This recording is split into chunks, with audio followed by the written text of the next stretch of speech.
Hello, this is David J. Howe, Doctor Who collector and author.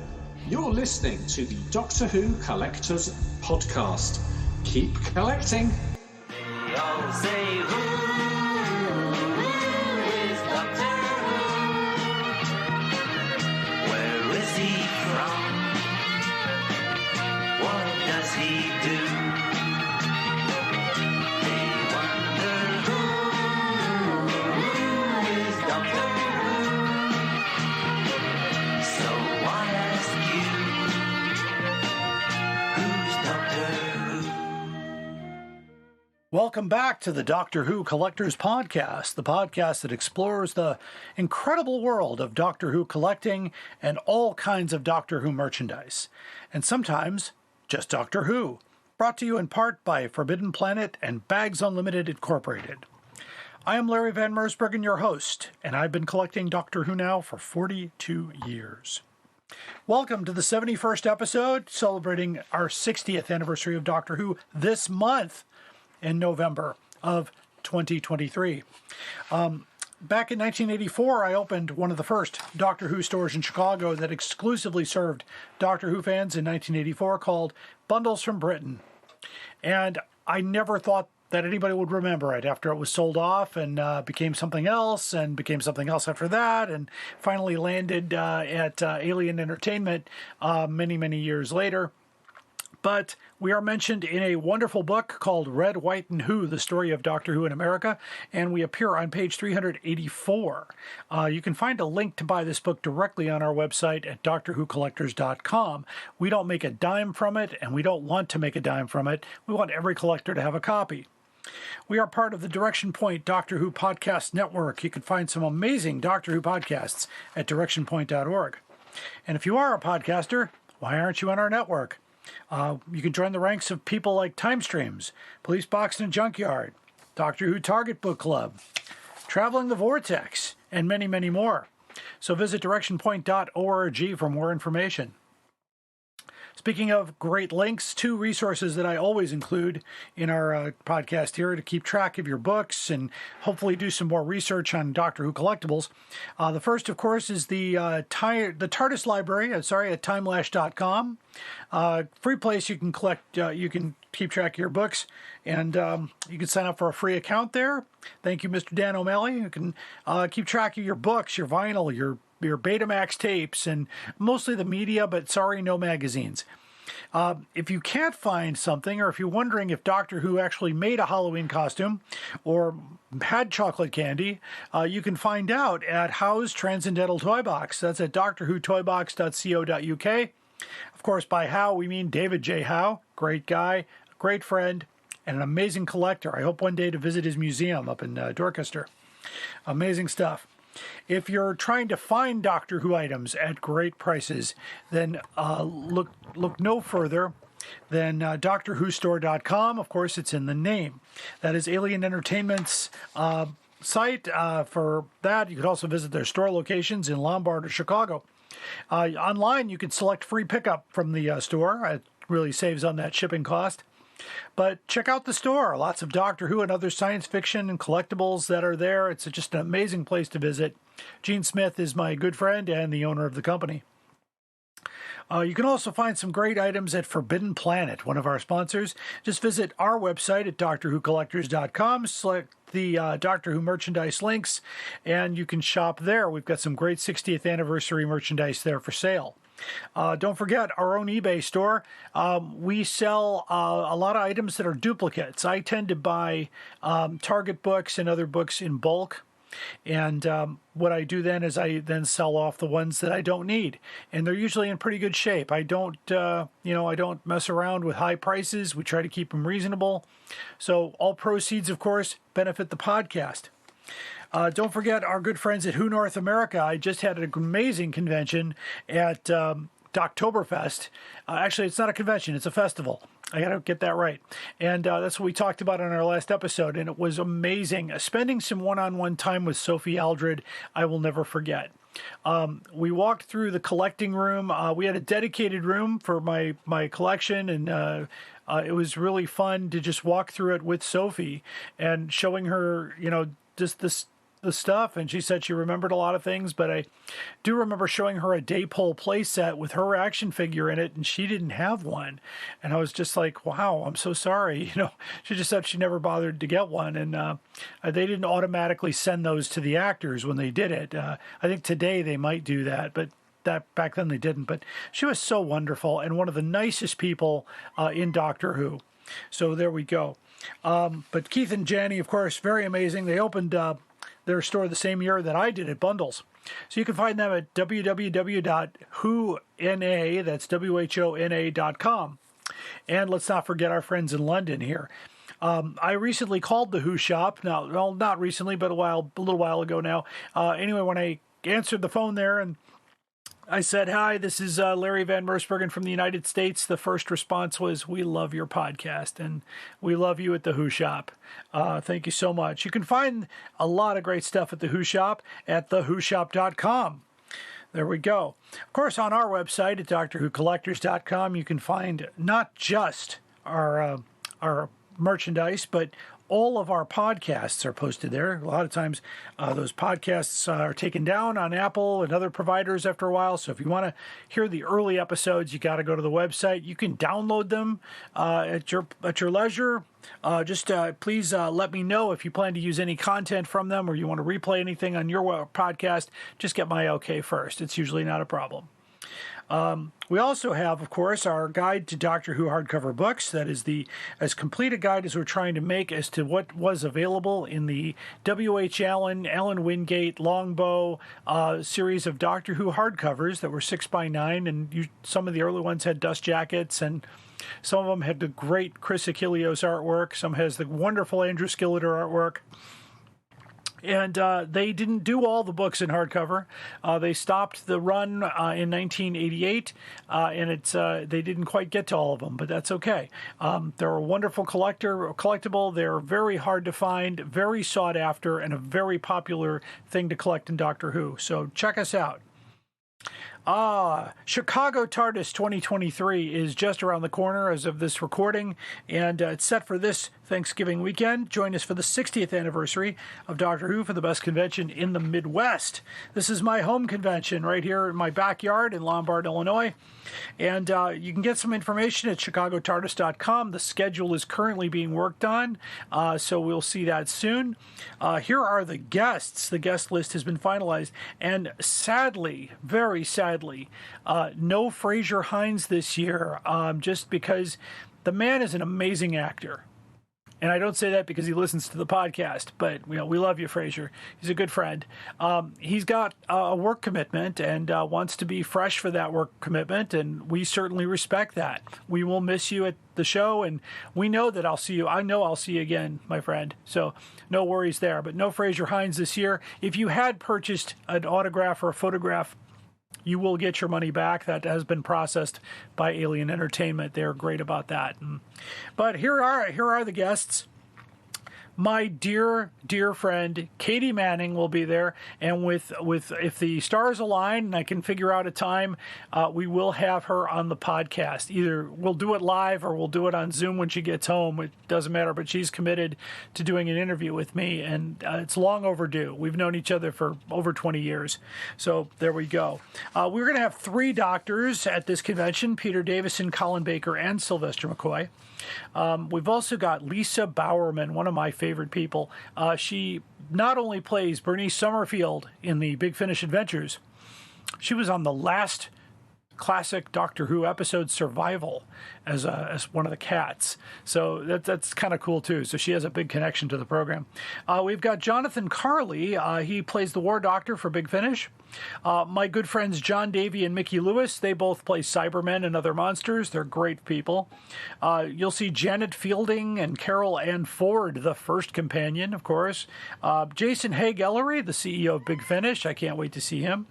Author Stacey Smith will be there. Mark Strickson, who played Turlough. Rachel Talalay, the director. And Michael Troughton, the son of Patrick Troughton. And, of course, you don't want to miss my panel presentation, which I think will be on Saturday. We're waiting for confirmation, but of 60 items for 60 years, the Doctor Who Collecting Workshop. So you don't want to miss that. So if you need some more information, you want to get a hotel, there's still some rooms available.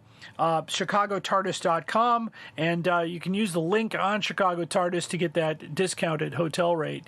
I believe the double queen rooms are sold out, so I think it's just a handful of king rooms that are left, but that's okay. If you want to join us for that, you can. Of course, single-day passes can be bought, and we hope to see you there. So what else is going on? Okay, well, I already did my 60 items for 60 years at Doctoberfest, and it was professionally videoed. So that gives me a really nice video. That video will be available on my Patreon page soon, but however, if you're attending the Oricon or Twin Cities Console Room conventions, you will see my show on the video screen, which I'm really pleased to hear that that's going to happen. Also, what's happening, there is an amazing documentary coming out on the 19th of November. I believe it's called The Fans of Who.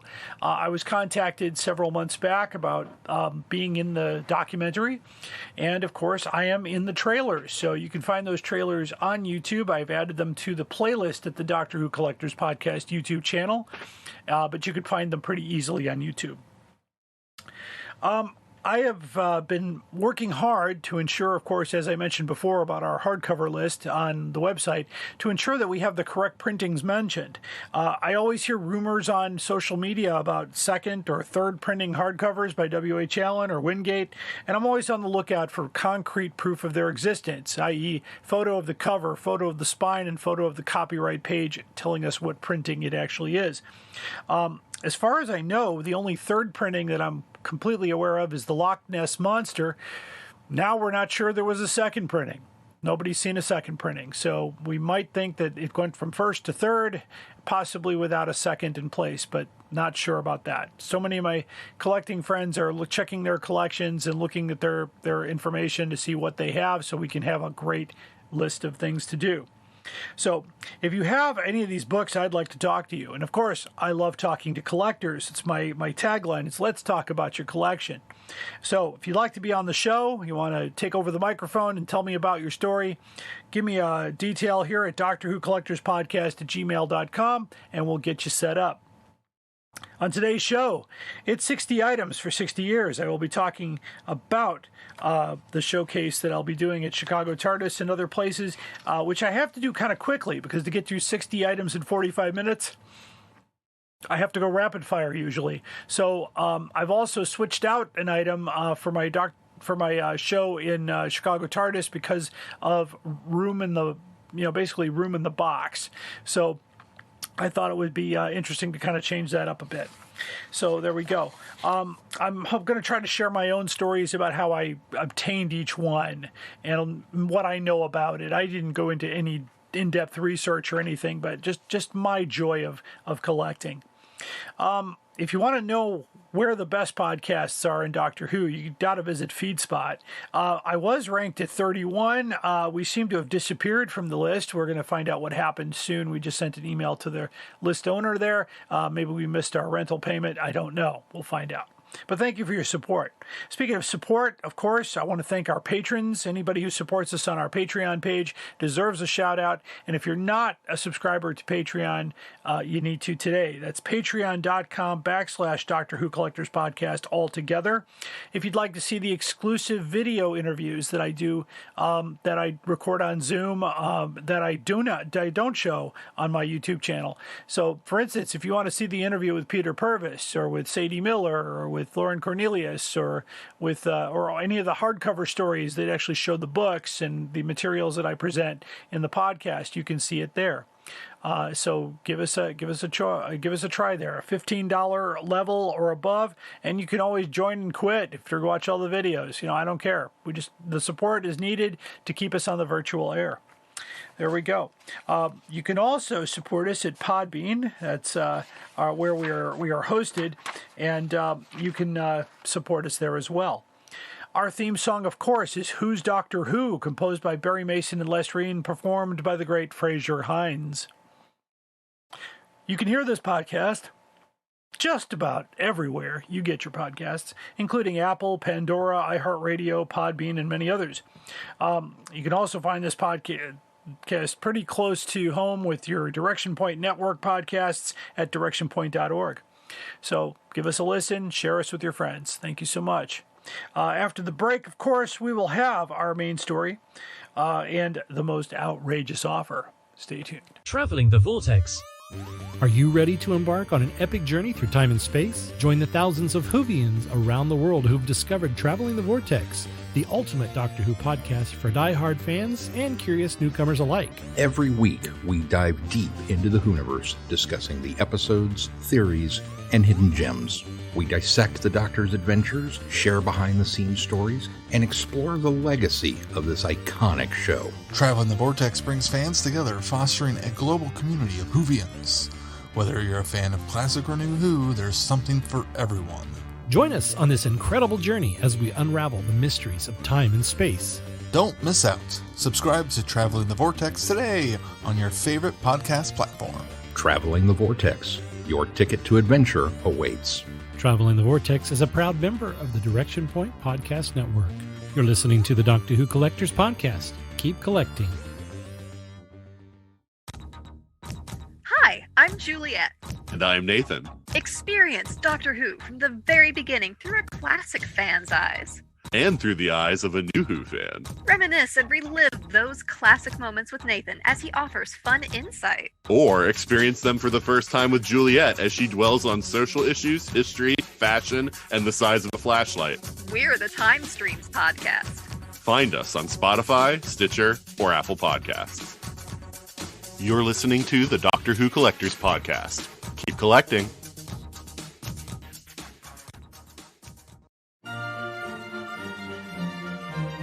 We are going on a journey, a very long journey, through the world of the Target novelizations in publication order. Every week, we are looking at a new book, talking about Terrence Dicks, Malcolm Hulke, and all our Doctor Who novelization friends. Whatever you do, keep turning the pages. This is Jason Miller of the Doctor Who Literature Podcast, a member of the Direction Point Podcast Network, and you are listening to the Doctor Who Collectors Podcast. Keep collecting. Up there is the scanner, those are the doors, that is a chair with a panda on it. Sheer poetry, dear boy. And now it's time for the main story. Happy 60th anniversary to Doctor Who this year. And I was responding to a challenge, actually. This is what prompted me to schedule my panels and shows for this year. I thought it would be appropriate for the anniversary.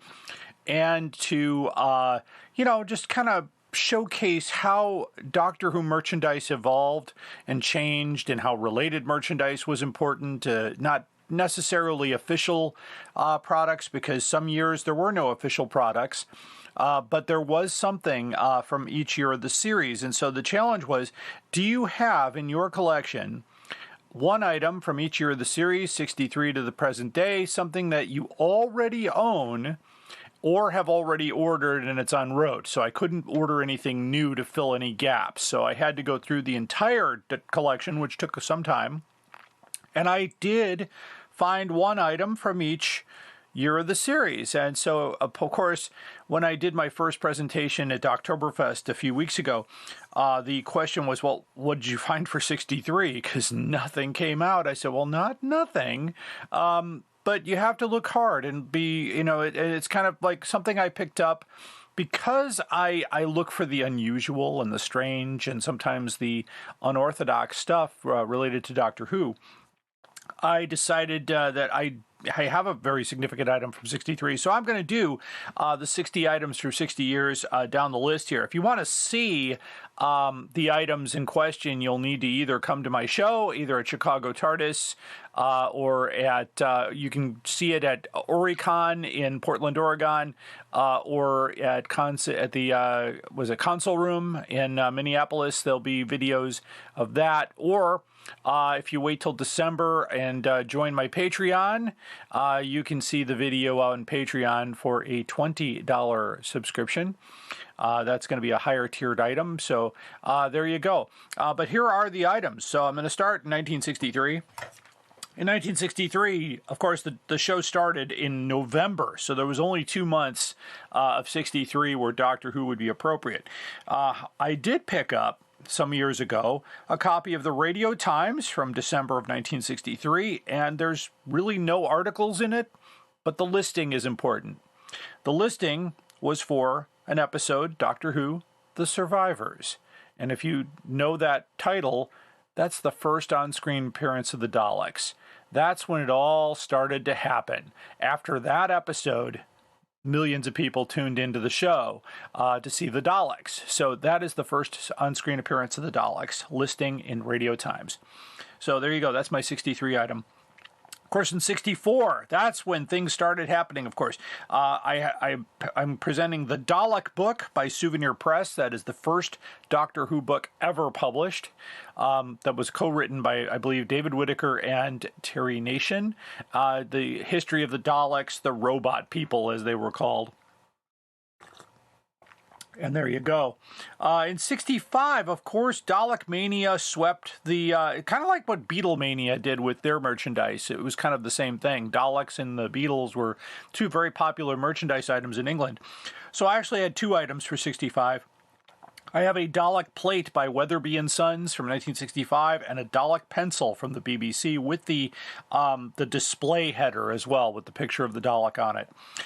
Some nice things. 1966, I also grabbed two items here because in 66, the Peter Cushing movie came out. I have also the very first foreign language Doctor Who book. It was a hardcover book written in the Dutch language of Doctor Who and the Daleks, with the dust jacket, by the way. And a copy, a really near mint copy of the Dell comic Doctor Who and the Daleks, which I just looked up in a slightly out-of-date Overstreet comic book price guide that, in my condition, worth about $525 according to them. I don't know if that's true, but that's what the Overstreet people say, so we'll see about that. In 1967, this was interesting too. This was not a BBC product, but a license. Wall's Ice Cream decided to, they had a little book called the Doctor Who Space Adventure book with a picture of a long-haired beetle-like second Doctor. And with every ice cream you bought, you got a card that told a story. So I have a complete set of those cards, plus the book. I apologize. It's morning, so the coffee is going to be ongoing here. 1968. The most significant item, of course, was the 1968 Doctor Who Annual, which had the Cyberman on the cover, bursting into the TARDIS with Jamie McCrimmon and the second Doctor painted on the front cover. And of 1969, of course, we have the 1969 Doctor Who Annual. There was not much going on there, so that was what I had. And that, of course, features a photo cover of Patrick Troughton. So there you go. In 1970, again, my focus on collecting Radio Times magazine paid off here because I had picked up a copy of the January 1st Radio Times from 1970, which features a full-color photo of Jon Pertwee on the front cover as the third Doctor, with Spearhead from Space inside the listing. So there you go. 1971, I got a little creative here because I had a brief sponsorship deal with Repro Vinyls, and they sent me a reproduction box of the Sugar Smack cereal with Jon Pertwee on the cover and the badges on the inside. Of course, it's not the real box. I think only 4 exist in the world, and I think I know 3 out of the 4 people that own one. One person dug it up out of a landfill and tried to restore it, and it's not bad. I mean, it had to be, it was quite damaged, but it's the original box. I believe that box was the design for the Repro, so that he was able to fix up the color and all that. But I do have all the badges that came in the box, so that was from 71. In 72, of course, we're still a year away from Target Books. I have a copy of The Making of Doctor Who by Terrence Dix and Malcolm Hulke from the Piccolo label. That will be reprinted on the Target Book imprint in a couple of years with Tom Baker's image on the front by Chris Achilleos. So it's a really good book about behind the scenes, and Malcolm Hulke was always good about writing for television writing and things like that. He was a real expert on that. In 1973, of course, W.H. Allen publishes through its one of its paperback divisions, Target Books, which also published other children's titles and other things, decided to put out the first Target book, which is Doctor Who and the Daleks. Now, the one I have in my collection is truly one of the first Target books. The estimate is that it was one of the first 2 or 3 out of the box that was sent back to the publishing house, because usually and typically, and I've worked for publishing houses, so I think this is tradition, the first couple copies are given to the editor, the writer, the author, and the cover artist. My copy of Doctor Who and the Daleks, the first edition from 73, is in mint condition, and it came from the personal library of Chris Achilleos by way of Tasha Achilleos, his widow. I was very deeply moved by that, and it's still one of the prizes of my collection because I have documentation from Tasha saying she took it right from his personal library. So there you go. In 1974, W.H. Allen, of course, started printing Doctor Who books in hardcover or cloth bound with a dust jacket. And that would be Doctor Who and the Auton Invasion, with wonderful cover art by Chris Achilleos. The first hardcover book, of course, very difficult to find. I do have one that appears to be in non-library condition, which means there's no marks in it. However, it's missing the title page, and that could either mean that there was a mark on it, or there was a dedication on it, or it simply fell out. I can't see any evidence that it was cut out. It may have fallen out, but that's that. 1975, we get the Dennis Fisher, Palatoy, excuse me, Palatoy makes a talking Dalek. And the technology, I have 3 of these talking Daleks. They're just amazing, and they still talk. There's a little tiny plastic record inside, and there's a spring that loads the needle to the record, and with the battery you can adjust the voltage, and it'll speak 4 different phrases. It actually is easier to find the Dalek versus the talking K9 with a record, because the record on the K9 was designed to be taken out and flipped over, and so of course they get lost or broken. And those are very hard to find. But the Palatoy talking Daleks, I see them all the time. They're really fun to have. In 1976, again, Dennis Fisher comes out with a board game called War of the Daleks. And I have played this game at Chicago TARDIS on occasion, where it has a moving game board with little tiny Dalek figures that were made for this game. It's really quite fun to play. And there is a winner in this game. I mean, there's other games where there's no winner. You just keep traveling around the universe.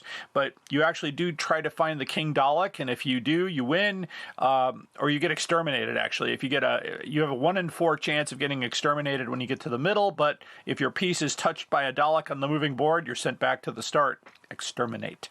What a brilliant game. In 1977, this is an item I have because I got it in 1986. It's a hardcover copy of Planet of the Spiders, second printing, and what's significant about that is the earliest hardcover to get United States distribution. It was included in a package of books that was sent to me when I owned bundles from Britain back in late 85, early 86. That basically Lyle Stewart could not sell these hardcover books. They tried putting them out to bookstores and to other places, and they kept getting sent back, because bookstores back then you could send back unsold stock. Well, they asked us on a typical day. I know I've told the story before, but when I was, we were ordering Target books for the big convention that was TARDIS 22 in 86 or 85 rather. We were asked if we were interested in the hardcovers, and said sure. So we got all these 3, 4, or 5 large boxes sent to us, and included many copies of Planet of the Spiders. So of course I have a copy from that inventory.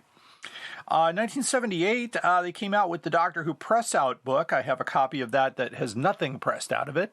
Pretty fun.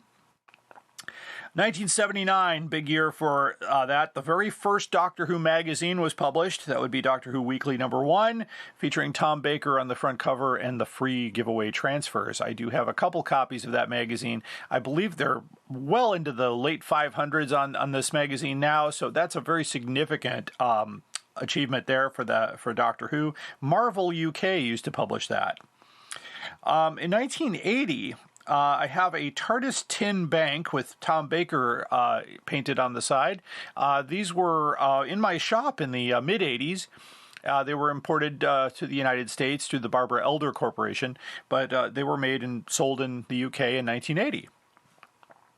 1981, licenses were given to the Viewmaster company, 3M, I want to say. I'm not sure. I'm going off my memory here. I have no prepared notes, so please don't lambaste me if I get it wrong.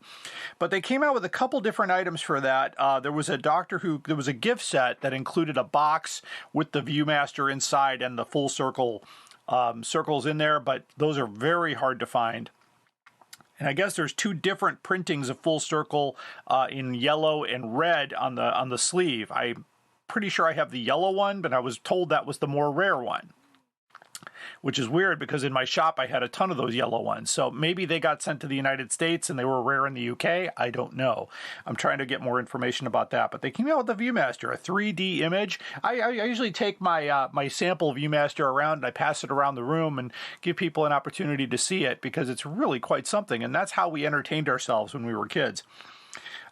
In 1982, of course, the home video market was booming in the United States. And there was a local video store by me called, I don't remember the name, but it might have been Video Nuts or something like that. But they had the original Doctor Who and the Daleks VHS from HBO EMI. And we rented that to watch it. And of course, a few years later, the shop was going out of business. So I went in there and he said, I've got to get rid of everything. And I said, what are you going to do with the Doctor Who and the Daleks? He goes, oh, why don't you just take it? And then on the wall, I noticed the poster. I said, are you going to throw that away too? He goes, yeah, do you want it? So he took it down and gave it to me. So that was a kind of a nice find. Those posters are hard to find. The videotapes are hard to find. In 1983, of course, the 20th anniversary of Doctor Who, it was really cool to get a copy of the Radio Times that had a cover designed by my good friend Andrew Skilleter, with which I guess he got invited to the reception. And also significant, that Radio Times issue with the 5 Doctors was the first issue of Radio Times to ever get United States distribution. They asked the Radio Times publisher to print many, many copies of that because they were going to ship them to the U.S., and they kind of scratched their head and said, why? There's nothing. Well, it's Doctor Who. So I actually had copies of that in my shop. Very cool. In 1984, another significant year, of course, in Chicago, being where I'm from here in the Chicago area, the first big Ultimate Celebration convention with many guests, including Troughton, Pertwee, Tom Baker, and all that, all in the same place, which was really quite something. The company that behind that was called Spirit of Light, and he also got a license to make certain toys. And in 1984, in Chicago, Illinois, they manufactured the very first sonic screwdriver toy. It's molded plastic. It sounds like a dentist drill, but I have a copy, and it's the first sonic screwdriver right here in Chicago. These are also 1985. I have something from my old shop. Royal Albert China did a series of 5 Doctor Who plates, which included 3 Doctors, the Daleks, and the Master, I believe. And I have all 5 in the boxes. The boxes have, held up pretty well. They got a little bit water damaged, but the plates are in amazing shape. And they've been from the Bundles from Britain inventory from 1985. Okay, 1986, I have a copy of Doctor Who and the Pescatons on cassette. That came out in 1986. In 1987, I have the largest Target book ever printed. That was the Build the TARDIS Without Scissors or Glue for £7.95. Measures way over 11 by, more than 11 by 17. I can't remember, but it was the largest Target book ever printed. And one day I'm going to build one of those. I got 2 of them, so I was going to build a TARDIS one day. 1988, W.H. Allen, due to lacking sales of the hardcover editions, announced that mid-year they were going to stop producing hardcovers. So the final hardcover title, Doctor Who and the Smugglers got only 1,000 printed, and that came out in 1988. I do have a mint copy of that. One of the confusing things about that is that you might find a copy with a Lyle Stewart price tag on the back, even though Lyle Stewart did not sell the hardcovers after 1986. Those price tags were applied in the UK before they were shipped over to the United States. In this case, the Smugglers did get a couple of bookstores that imported them from W.H. Allen, because I have a few people that told me they bought them at a Crocs and Britannos. And so it's possible they did not come from Lyle Stewart. They may have come directly from W.H. Allen in the UK. So that's why a couple of them landed here in the United States. Not too hard to find copies of those. I've seen a few floating around, but you'll pay for them. Up to $750 for one of those. 1989, we get the Battle for the Universe game. Of course, in 89, that's the final year for the classic Doctor Who series. Between 89 and the mid-90s, late 90s, the license for Doctor Who was free and easy or very cheap. And so there were a lot of things that continued to come out after the show ended, officially ended in that year. But more, there was still interest in the program for a few waning years after that. In 1990, we come out with Doctor Who 25 Glorious Years by Peter Haining. That was it's in my collection. In 91, the Doctor Who Yearbook, 1991. Kind of an annual style thing. Of course, the last annual was 1986, so they didn't print any more after that. I'm not sure why they didn't do McCoy annuals. That would have been awesome. But there we go. 1992, this was an interesting find, and I do have this at my show. The Danbury Mint produced the official Doctor Who chess set of all these fine pewter figures with a really nice mahogany chessboard with the information pamphlet written by David J. Howe. I don't remember what the original cost was. I do know that you will pay up to $3,000 for a full set. There was an expansion set that came out in 96. I do not have the expansion set. Those are very hard to find, but that included Paul McGann's Doctor and several other figures. All right, in 93, Comet Miniatures got a license to produce several different plastic injection mold kits, including a TV Dalek, and I happen to have Patrick Troughton. I have 3 of these Patrick Troughtons. 2 are built, 1 is not. They're very nice, very nice. In 94, of course, the future of video technology, as VHS tapes were starting to, they would wear out after time, and so they came out with the Laserdisc. With the size of an LP, you needed a big player. They came out with the 5 Doctors on Laserdisc in 1994. I do have one of those. In 1995, and this is interesting, it's the 96 Diary, published in 1995. I always think of Good Omens when they're asking about the 65 Doctor Who annual, and they say, no, there is no Doctor Who annual 65, 66. It says, yes, published in 1965. So there we go. And that's how that goes. So the 96 Diary. In 1996, of course, we get the Doctor Who movie on Fox TV here in the United States and in Canada and the UK. So they corresponded that with a novelization on BBC Books and a script book. I have both of those for this year. The script book is autographed by Paul McGann and Sylvester McCoy. In 97, of course, the BBC started to pull back on the licenses. So Virgin Publishing, which had been doing the New Adventures for quite some time, they lost their license. So the final novel, The Dying Days, which is the only New Adventures novel with Paul McGann, and that's on there too. The final Virgin novel came out in 97. In 1998, they put out an audio cassette called Doctor Who Short Trips. I have that one still sealed. In 1999, that's a big year for Doctor Who. A little company in England called Big Finish, headed up by Jason Haig-Ellery, along with Nicholas Briggs. You'll know both of those names, decided to got the license from Doctor Who for BBC to do Doctor Who audio programs, radio programs kind of thing. And it was inspired by the Hitchhiker's Guide to the Galaxy radio series, which is still the gold standard for radio drama. And the Sirens of Time came out in both cassette and CD. I have both, and I'm very excited because at Chicago TARDIS, not only am I going to have the three doctors on there, Davison, Colin Baker, Sylvester McCoy. I'm going to ask them to sign the cover. Jason Haig-Ellery will be there too. His name is on there as the producer, so I'm going to have him sign that too. So it's going to become a very nice item in my collection. In 2000, the book, of course, Doctor Who: The Regeneration by Philip Segal, who was behind the Doctor Who movie that came out. It's a very large coffee table book. In 2001, they revamped the Talking Daleks. Instead of a little record inside, it was a digital chip or a small chip that played the recordings, and you pressed a button on the front instead of the top, and you could not remove the eye stalk gun or plunger. So, they're very hard to transport unless you have the box or a protective box, but I did okay with mine. They work great. They're wonderful. They talk well. It's just they're a lot of fun to have. In 2002, again, these are items from my collection. Doctor Who Magazine number 315 came out in 2002. Nothing significant about that, but it's what I have from 2002.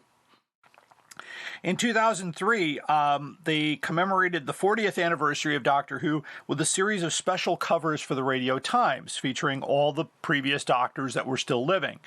So that included Tom Baker, Peter Davison, Sylvester McCoy, Colin Baker, and I don't know if Paul McGann had one. I had that off the top of my head, but they did special covers. I think I have all the covers. So very, very cool things to have there. In 2004, I believe it was Daypole or one of these companies decided to reproduce an old Dalek toy. In this case, this is the Clockwork Dalek that was produced in the 60s. It was one you wound up and run, and so this came out in 2004. All right, in 2005, of course, big year for Doctor Who. The series returns full-time and is going to the present day with Christopher Eccleston. So I thought it was cool to find this copy of the Radio Times. This was the reveal issue. So if you see the front cover, it has the TARDIS, and then there's a half page. You reveal it, and it shows a big picture of Christopher Eccleston. So that was pretty cool.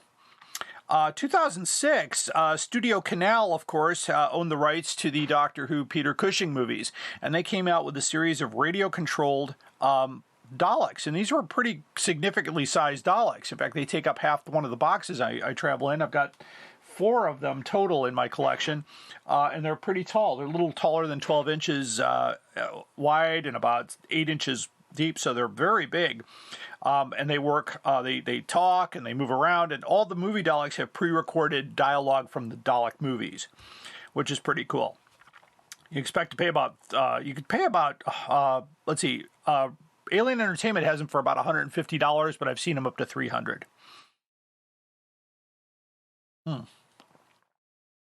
2007, we go to that. Another set of talking movie Daleks. These are the micro talking movie Daleks. It's a set of 4 Daleks from the movie, and you press down on the top of the dome, and it speaks a line from the movie. So I still have that in the box. In 2008, they came out with a toy called the Dalek Voice Changer Helmet. I have one, and I usually have it out for display and for use. I don't have the box anymore, but You turn the microphone on and you can talk like a Dalek and the lights go off, or you can use the pre-recorded Nicholas Briggs and the sound effects. It's really kind of cool. In 2009, this was another Studio Canal release of the soundtrack to the Doctor Who and the Daleks movies and a 2-record vinyl set, and I've got that from 2009. In 2010, the Nintendo Wii in the UK came out with a game called Doctor Who Return to Earth. This game never got released in the United States and will not work on a United States player.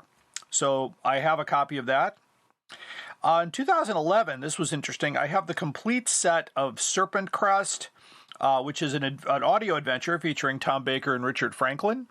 And there's like 15 CDs in there. And of course, they just came out with a huge vinyl collection of that as well. But those came out in 2011. In 2012, they came out with a new inflatable Dalek. That is the the new design Daleks that got maybe 5 seconds of attention before everybody said, what new design Daleks? So I have one of those in white, which I will have at the convention, all completely blown up. In 2013, this is also another UK item, they came out with the Fourth Doctor time capsule, which included a DVD, a sonic screwdriver, an action figure, a couple of prints, Tom Baker's autograph, in a big box. And of course, this was only playable on UK players and only sold in the United Kingdom. In 2014, we get the Adventures in Time and Space movie, but I have the soundtrack CD, which has some amazing soundtracks on there. And of course, there is a reversible cover on the CD, so I have both two CDs with both cover options showing. 2015, I got this as a Christmas gift one year. It was the Funko Pop TARDIS number 227. Kind of hard to find these days. I've been trying to find another one, but nope, no luck. But that came out in 2015. 2016 was the anniversary of Doctor Who magazine, the 500th issue, and they commemorated it by doing the exact same cover with Peter Capaldi on the front cover, which I guess Tom Baker really enjoyed seeing when they showed it to him. And they put them side by side, and it was quite a thing. But Peter Capaldi, of course, was a huge fan of Tom Baker's and a huge fan of Doctor Who. And it's a shame he's not appearing in any of the. He didn't appear in Power of the Doctor. He didn't come back to do any of this stuff. I really wish he would. I really enjoyed his run. In 2017, the company here made a game. I can't remember the company name off the top of my head, but the miniatures game came out, and that company went bankrupt. I believe Warlord Games, I want to say. I think that just came to me. So that game is still mint in the box, and it's out of print. I don't know if anybody's picked up the license for that yet, but maybe they will. In 2018, I got, again, another Christmas present. It was a Jodie Whittaker action figure. It's about a foot tall. It's not. I really like Jodie. Jodie is a great actress. I love the Doctor. It's Doctor Who to me. I don't delineate classic and new. It's Doctor Who. That's how I see it. In 2019. This big game called Time of the Daleks with all the various add-ons and expansions and all that, and I have all of those. All right. In 2020, they released on vinyl, and I have this, The Paradise of Death and Ghost of N-Space, the first two audio that was done by John Pertwee. This was the inspiration for Big Finish, actually. It's a shame John Pertwee died 3 years before Big Finish launched Sirens of Time. I'm sure he would have been in it if he had still been around. But I have those vinyl records. 2021. Sad year, actually. My friend Chris Achilleos passed away, and just before he died, I got a copy of Kaklak, The Art of Chris Achilleos, and of course now you can get a copy that was been revised with tributes to the late Chris Achilleos. And again, I'm always thankful of my friendship with the Achilleos family, both Anna, his daughter, and Tasha, his widow. In 2022, I have the Doctor Who Series 11 and 12 trading cards in the binder. So that was my 2022 item. And my 2023 item was already on order. And I could count it. But I have the Regeneration set, which had Jodie Whittaker and David Tennant in there. And I also had on order the 14th Doctor sonic screwdrivers, the online version, which was a debacle when it came out because they did a pre-release and people bought it and then put it up on eBay, and then they announced, we're making more. So that shut down the eBay scalpers. But anyway, that is roughly 60 items, slightly more, but 60 items for 60 years. And how, things started with the Dalek book and Dalek plates, and now we're basically, since 2005, more things have come out since the previous history. And it was done to make money. And, that was, people that sell it today, that's great. But there are dealers that have been around since before the series closed. And I would say, if you want to get great Doctor Who items, go with the standards here: Alien Entertainment, Who North America, the Who Shop in London. Those are my 3 go-tos. So there we go. That's 60 items for 60 years. So thank you for listening for that, and stay tuned now for the most outrageous offer.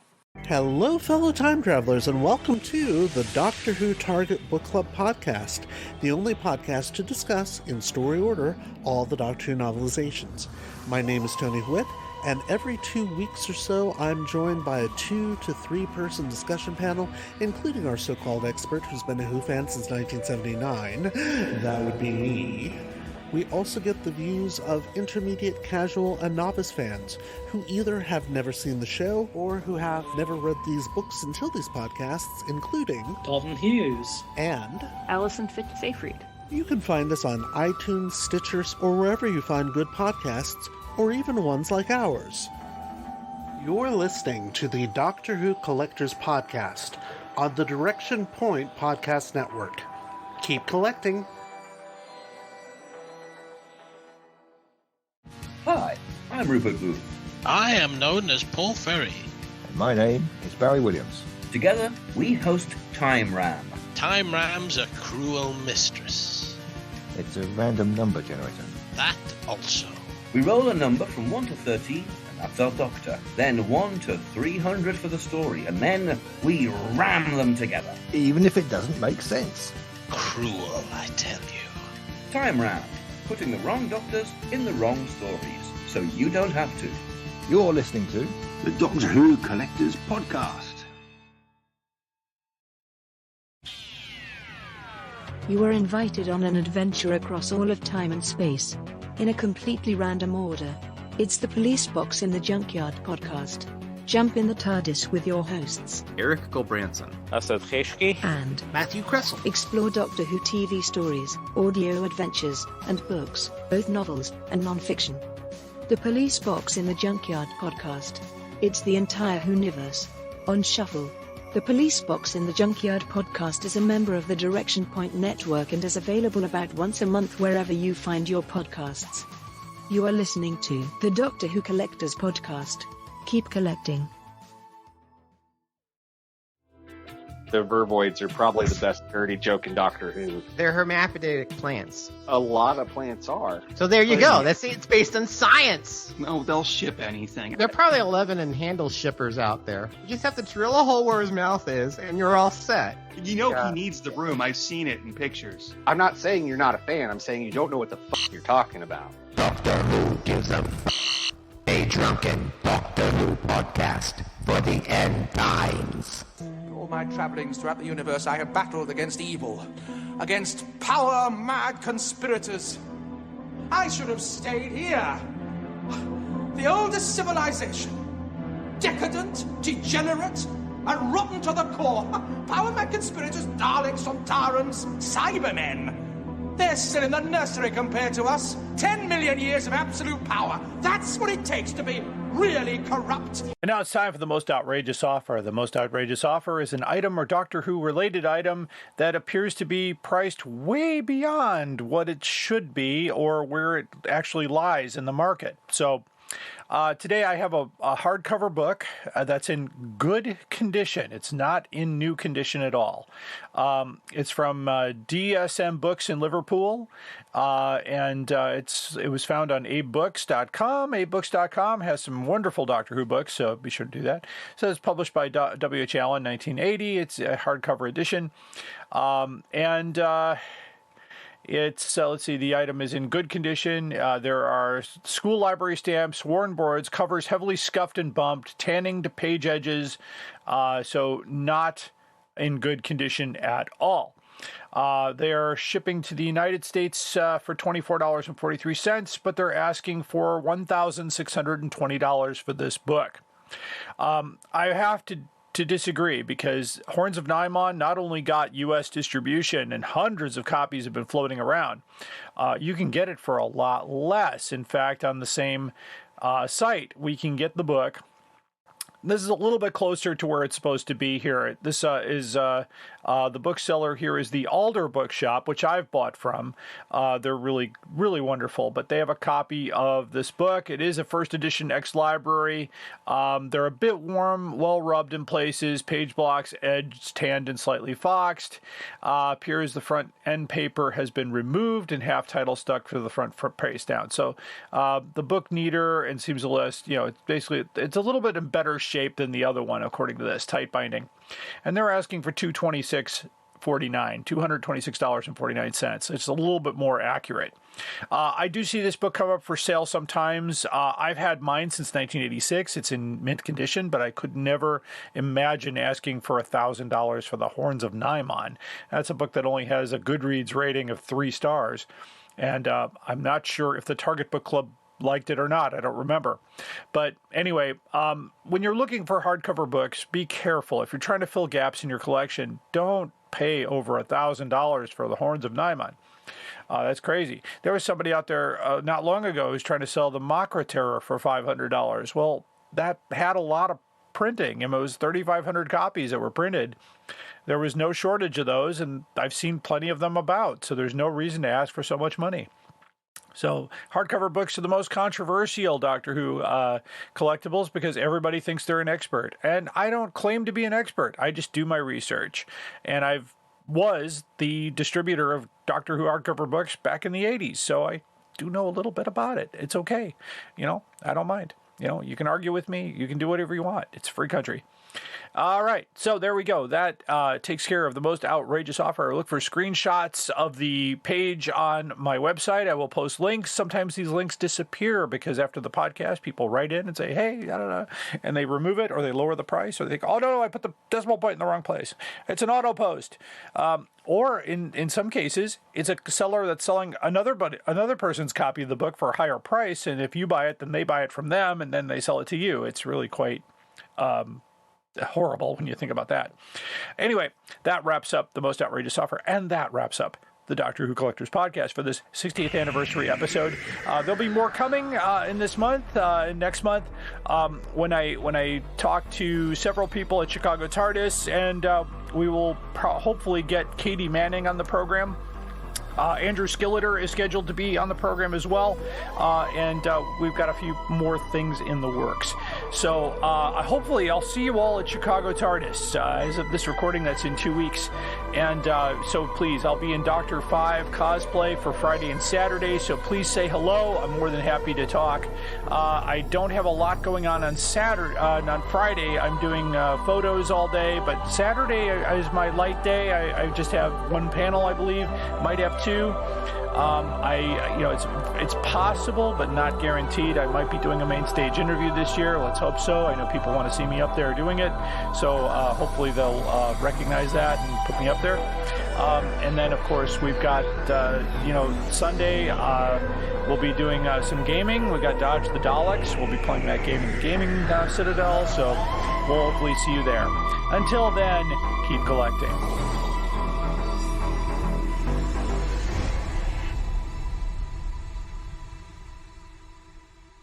Direction point! Direction point! A Doctor Who podcast network.